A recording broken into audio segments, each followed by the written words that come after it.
First aid లాగా ఈ 10 ఆయుర్వేద మూలికలు పనిచేస్తాయి. ప్రతి ఒక్కరూ తప్పనిసరిగా ఇప్పుడు నేను చెప్పబోయే 10 ఆయుర్వేద మూలికలు మీ ఇంట్లో ఉంచుకోండి. దీంతో ఎప్పుడు ఎలాంటి ఆరోగ్య సమస్య వచ్చినా తక్షణమే తగ్గించుకునే అవకాశం ఉంటుంది. అందులో మొదటిది అశ్వగంధ. పురుషుల్లో శృంగార సామర్థ్యాన్ని పెంచుతుంది, అలాగే అందరిలో వ్యాధి నిరోధక శక్తిని పెంచుతుంది, ముఖ్యంగా ఒత్తిడి ఆందోళన తగ్గిస్తుంది. ప్రతి ఇంట్లోనూ కూడా ఉండాలి. ఇది చూర్ణం రూపంలో అలాగే టాబ్లెట్ రూపంలో కూడా దొరుకుతుంది. మరి రెండవది వాము. ప్రతి వంటగదిలోనూ ఉంటుంది. ఇవి జీర్ణ సమస్యలను తగ్గిస్తాయి, గ్యాస్ ఎసిడిటీ వంటి సమస్యలను కూడా దూరం చేస్తాయి, వాంతి వచ్చినట్టు ఉండడం, వికారంగా అనిపించడం వంటి సమస్యల నుంచి కూడా దూరం చేస్తాయి. ఈ వాము గింజలను 1 టీ స్పూన్ మోతాదులో నేరుగా నమిలి మింగవచ్చు, లేదా నీటిలో వేసి మరిగించి డికాషన్ లా తీసుకున్నా కూడా మీరు అనుకున్న ప్రయోజనం దొరుకుతుంది. మూడవది బ్రాహ్మి. దీనిని సరస్వతి ఆకు అని కూడా అంటారు. ఇది టాబ్లెట్ రూపంలో దొరుకుతుంది, అలాగే పొడి రూపంలో కూడా లభిస్తుంది. ముఖ్యంగా చిన్న పిల్లలలో జ్ఞాపక శక్తిని అపారంగా పెంచుతుంది. నాలుగవది యాలికలు.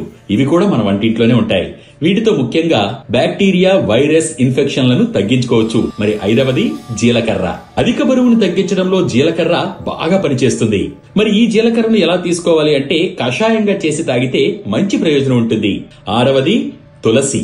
దగ్గు, జలుబు వంటి సమస్యలను తగ్గించి శ్వాసకోశ సంబంధిత సమస్యలను కూడా అద్భుతంగా నయం చేస్తుంది. తులసి రసాన్ని రోజు తీసుకుంటే మీ గుండె ఆరోగ్యంగా పనిచేస్తుంది. ఏడవది వేప. వీటి ఆకులను నమిలి మింగగలిగితే గనక జీర్ణ వ్యవస్థ సరి అయిపోతుంది. వీటిని పచ్చిగా తీసుకోలేము అనుకున్నప్పుడు వేపాకులను బాగా ఎండించి దంచి పొడి చేసుకుని పొడి రూపంలో కూడా వినియోగించవచ్చు. ఎనిమిదవది పసుపు. పసుపు కొమ్ములు అలాగే పొడి కూడా మనకి దొరుకుతుంది. దీనిని నీటిలో వేసి కషాయంలా కాచి తీసుకోవచ్చు, లేదంటే వేడి పాలలో కూడా పసుపు గుండను కలిపి తీసుకోవచ్చు. పసుపు అనేది రోగ నిరోధక శక్తిని పెంచడంతో పాటు షుగర్ లెవెల్స్ ని తగ్గిస్తుంది, గుండె ఆరోగ్యంగా పనిచేసేలా చేస్తుంది, శరీరంలో ఏర్పడిన నొప్పులను, వాపులను కూడా తగ్గిస్తుంది. తొమ్మిదవది అతి మధురం. ఇది మనకి చూర్ణం రూపంలో లభిస్తుంది. దీనిని వినియోగించడం వలన అజీర్ణం, వాపులు, జీర్ణాశయ అల్సర్లు, చర్మంపై వచ్చేటువంటి దద్దుర్లను తగ్గిస్తుంది. దీనిని నెయ్యితో గాని, వేడి నీళ్లతో గాని, తేనెతో గాని కలిపి తీసుకోవచ్చు. మరి 10వది అల్లం.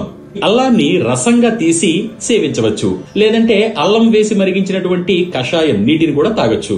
ఇది రోగ నిరోధక శక్తిని పెంచుతుంది, జీర్ణ వ్యవస్థను సరిచేస్తుంది, వాంతులు, వికారాన్ని కూడా తగ్గిస్తుంది.